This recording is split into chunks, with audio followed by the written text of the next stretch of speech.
Bonjour et bienvenue dans le podcast ésotérique. J'ai créé ce podcast dans l'idée d'y rassembler toutes les informations qui me semblent utiles et justes lorsque l'on s'éveille à une spiritualité consciente. J'espère que cet épisode vous plaira, car aujourd'hui, nous allons parler de l'âme. Lorsque l'on s'intéresse à la question de notre place dans l'univers, et que ces questionnements en viennent à l'éventualité d'un monde au-delà du monde, vient nécessairement la question de l'âme, de l'existence de l'âme comme étant l'essence première de la conscience incarnée, et donc de tout être humain. Je me suis dit que pour commencer cet épisode par une définition relativement neutre ou objective de ce qu'est l'âme, j'allais vous trouver 3 définitions de ce qu'est l'âme dans 3 dictionnaires différents.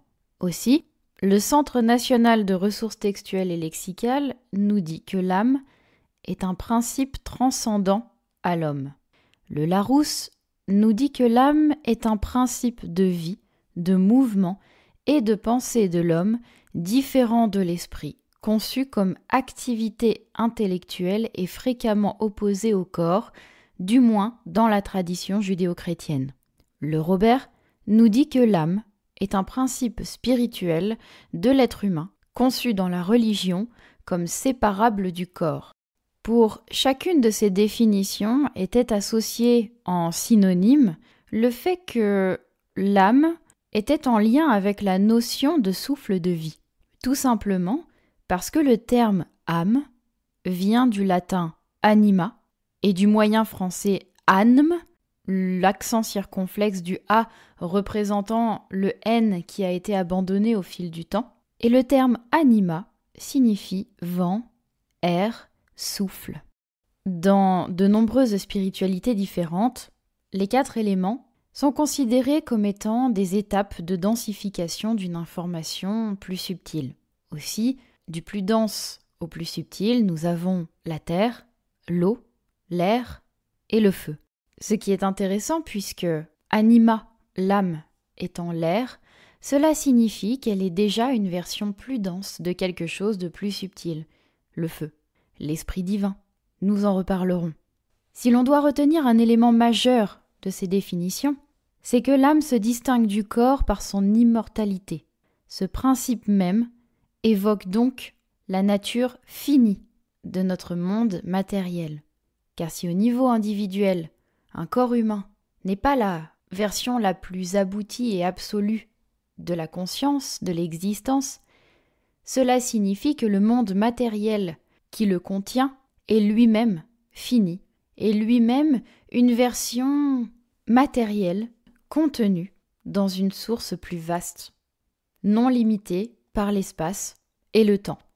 Il est donc temps que je vous partage ma vision de médium sur ce qu'est l'âme et la manière dont je conçois et perçois ce principe fondamental pour la spiritualité.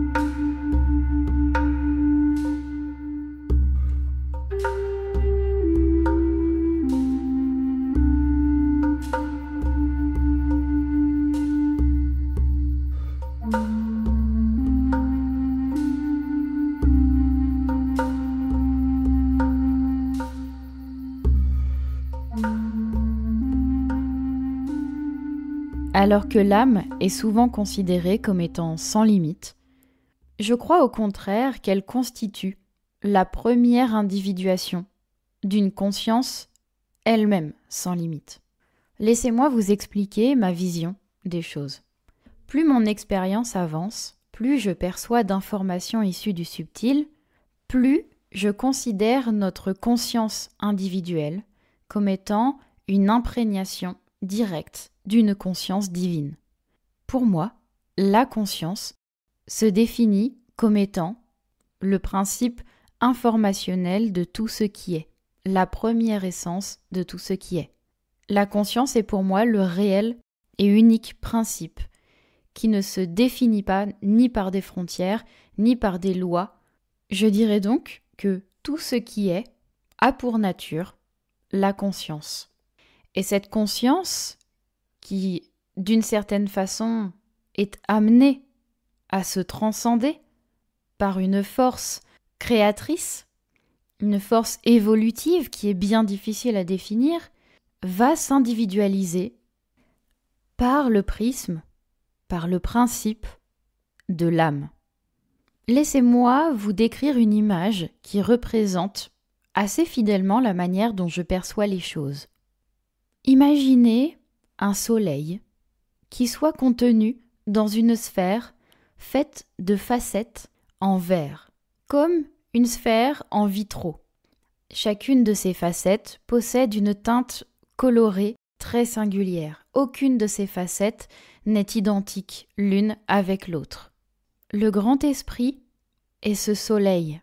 Je vous rappelle que le grand esprit est pour moi le principe de la conscience, le principe de ce qui n'est pas individualisé et de ce qui ne se différencie pas d'autre chose. Mais comme ce grand esprit veut se reconnaître, il passe par le prisme d'un premier élan créateur, c'est-à-dire que chaque carreau de verre de cette sphère est une âme.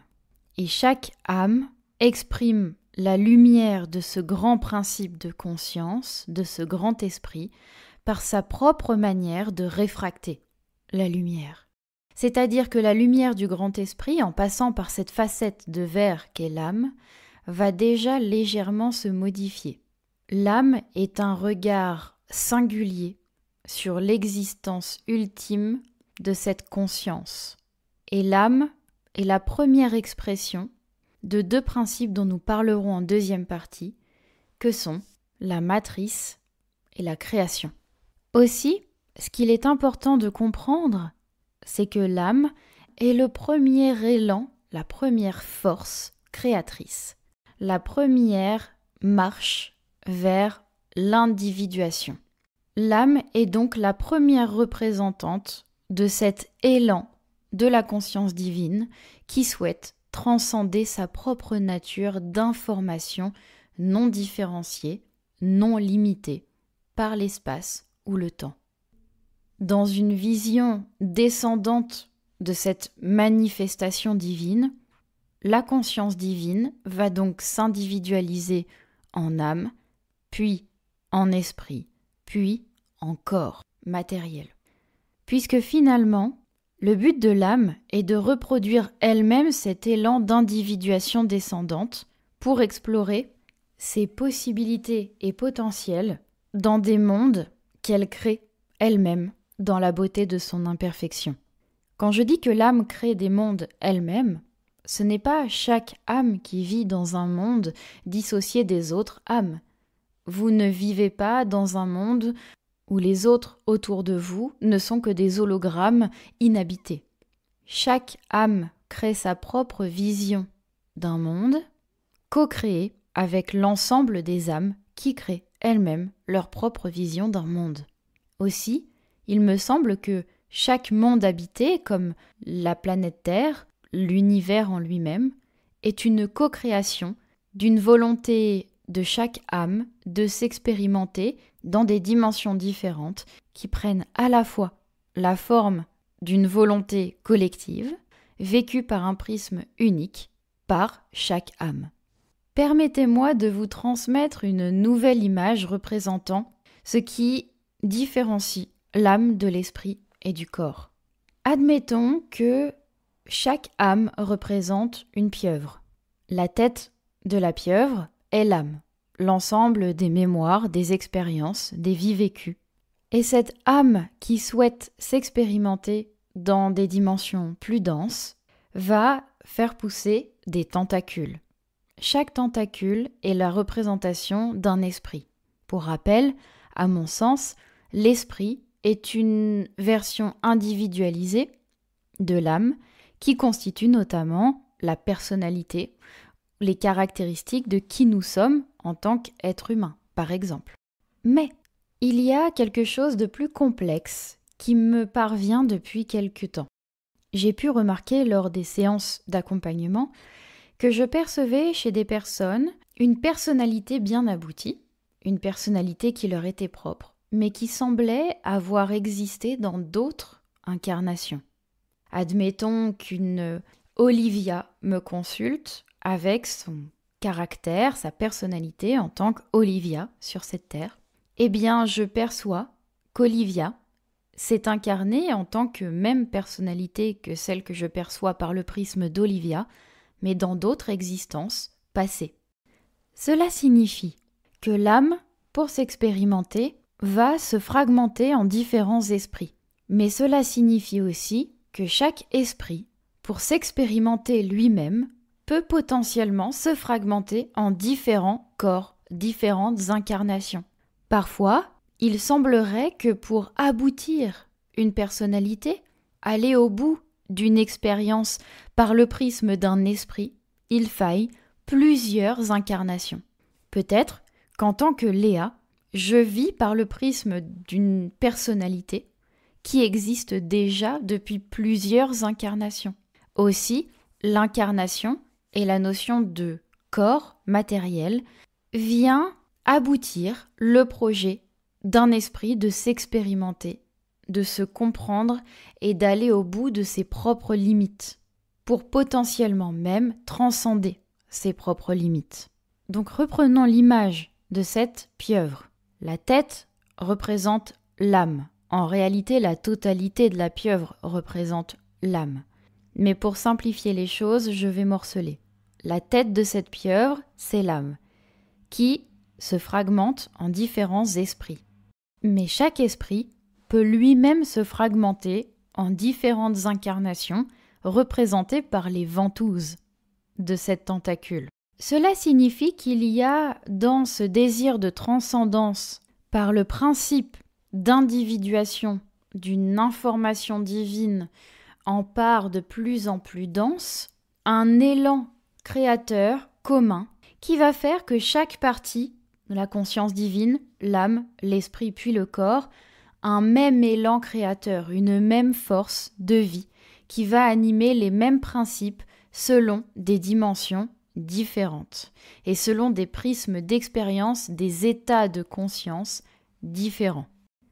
Cela signifie donc que l'âme représente l'élan de vie issu de la conscience divine qui, par désir de transcender les propres limites de sa nature informationnelle, concrétise le désir de s'expérimenter sur des dimensions de plus en plus denses qui vont rendre finalement les états de conscience tellement modifiés qu'ils vont finir par donner l'illusion à l'esprit incarné qu'il est un individu unique et que sa vision propre le dissocie du grand tout.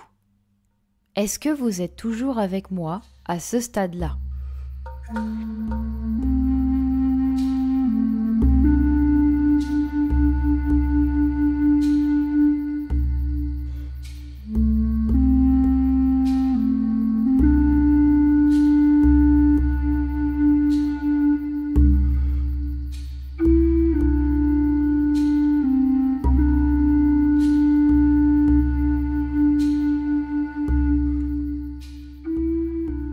Mais attention, il serait erroné de croire que le principe d'individuation de l'âme puisse être un chemin à portée solitaire. Car comme je le disais juste au début de ma phrase, toute âme est issue d'une conscience divine.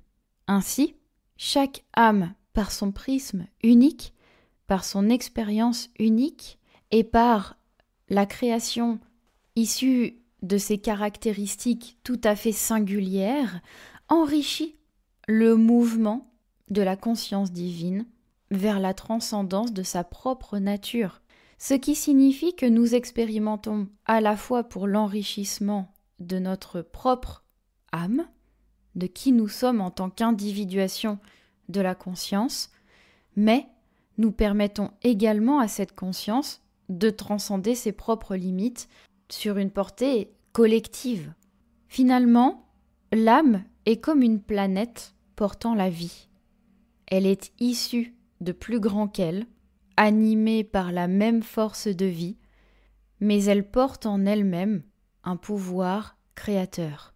Comme je l'enseigne souvent en initiation, l'individuation de l'âme passe par 2 principes associés. Le principe matriciel, qui contient, limite, porte. Attention, lorsque je parle de limite, je ne parle pas de contrainte, je parle de finitude. Et le principe créateur, qui transforme l'information en forme et consistance. Le principe créateur ne peut créer que si la matière a créé.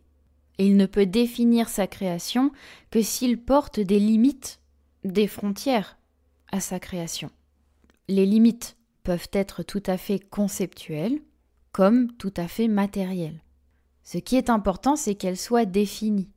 Tout comme notre intention va nous mener vers notre objectif ou nous permettre de nous repérer dans un élément, eh bien la conscience divine a elle-même besoin de définir, de conceptualiser et de poser une intention dans son élan créateur.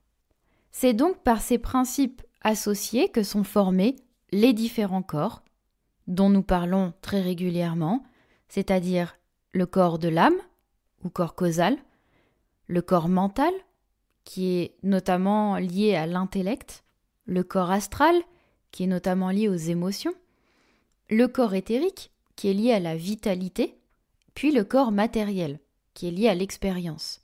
Chacun de ces corps permet l'exploration d'une dimension singulière. Et chacune de ces dimensions singulières permet l'expression de la conscience par un état unique. Admettons que chaque dimension exprime une couleur, par exemple le corps mental, le rouge, le corps astral, le jaune, le corps éthérique, le bleu. Eh bien cela signifie que la conscience, qui s'individualise en âme, en corps-âme, peut s'expérimenter par le prisme de plusieurs couleurs. Une information qui s'expérimente par le rouge, qui s'expérimente ensuite par le bleu, puis par le jaune. Chaque couleur est une diffraction d'une même source lumineuse, mais qui s'exprime selon une nuance très singulière. Aussi, la conscience expérimente, découvre, crée, par des prismes, d'états de conscience modifiés, qui dépendent de la dimension dans laquelle elle s'expérimente. Parmi tous ces corps, il y a cependant un seul d'entre eux qui soit réellement omniscient et qui contienne toutes les mémoires d'incarnation et d'expérience. Il n'y a que l'âme, le corps causal, qui soit le corps porteur de toutes les expériences, de tout esprit confondu issu de l'âme. L'âme est également le seul corps qui soit relié à ce que l'on nomme les mémoires akashiques. L'âme est la grande gardienne de l'inconscient. Elle est donc la gardienne de toute information active qui sert notre incarnation comme inactive, qui soit contenue dans l'âme mais ne s'exprime pas dans l'incarnation. Reprenons l'histoire d'Olivia au début de notre épisode. Olivia s'expérimente par le prisme de plusieurs incarnations. Cette personnalité qu'elle incarne s'est déjà incarnée par le prisme d'autres corps, d'autres incarnations. Eh bien, peut-être que pour s'expérimenter, Olivia s'est effectivement connectée à ces 4 autres incarnations et donc aux expériences vécues dans ces 4 autres incarnations. Cela signifie que dans son inconscient sont activées les mémoires de ces 4 autres incarnations qui vont nourrir sa manière de réfléchir, de percevoir ou de réagir au monde qu'elle a autour d'elle. Mais l'âme d'Olivia a peut-être expérimenté des milliers d'incarnations différentes. Mais ces milliers d'incarnations différentes ne vont pas enrichir ou interagir avec l'esprit d'Olivia. Cela signifie que son inconscient possède la connaissance de milliers de vies, des connaissances qui sont inactivées par son prisme, Mais parmi ces milliers de vies, il y en a 4, 5, 10, 20 qui seront considérées comme activées au niveau de conscience d'Olivia, c'est-à-dire qu'elle pourra s'en nourrir et que ce qu'elle est une partie de toutes ces expériences actives. L'âme est donc à la fois mouvement et existence. L'âme est issue de cette grande conscience divine qui souhaite s'expérimenter et qui par un mouvement, une force, va initier une création, une individuation qui va permettre la création de mondes singuliers, de dimensions singulières qui vont modifier l'état de cette conscience et lui permettre de s'expérimenter par des prismes et des nuances uniques. Mais l'âme est aussi un état d'être. L'âme est. L'âme est l'expression d'une existence. L'âme est le souffle de vie. L'âme ne se contente pas de faire, elle a besoin d'être. Et si elle peut à la fois être et devenir, c'est justement parce qu'elle est constituée et portée par ces deux principes fondamentaux que sont la matrice et le pouvoir créateur. La matrice, c'est le pouvoir de l'existence. Être. Le pouvoir créateur, c'est le pouvoir de transcender les limites de ce qui nous est donné. Car je crois fondamentalement que nous ne sommes pas ici pour expérimenter et seulement nous reconnaître en tant qu'âme, parce que je crois fondamentalement que l'âme se connaît, mais je crois au contraire que nous sommes portés par la volonté de transcender les limites de cette connaissance, d'explorer l'inexploré, de créer l'incréé. Aussi, l'âme est portée par la volonté de transcender les limites avec lesquelles elle a été conçue. C'est aussi pour cela que nous sommes des êtres qui ne se contentent pas de ce qui leur a été donné. Vous êtes-vous déjà dit que vous étiez une personne insatisfaite et qu'une fois que vous aviez accompli quelque chose, vous ressentiez le besoin d'aller toujours plus loin, nourri par l'envie de vivre quelque chose de nouveau? Vous êtes un esprit issu d'une âme qui elle-même est portée par le désir d'être transcendée. Vous serez donc toute votre vie portée par le désir d'aller au-delà de ce que vous êtes déjà, tout en n'oubliant pas d'être. Être et faire sont les deux piliers fondamentaux de l'existence, en tant qu'âme, en tant qu'esprit et en tant que corps. Vous n'êtes donc pas réellement insatisfait ou insatisfaite, mais vous êtes cependant nourri, porté par le désir de transcender vos limites. C'est donc à vous, maintenant, de vous nourrir de cette connaissance pour profiter de l'état d'être, expérimenter l'état de plénitude, tout en encourageant ce pouvoir créateur.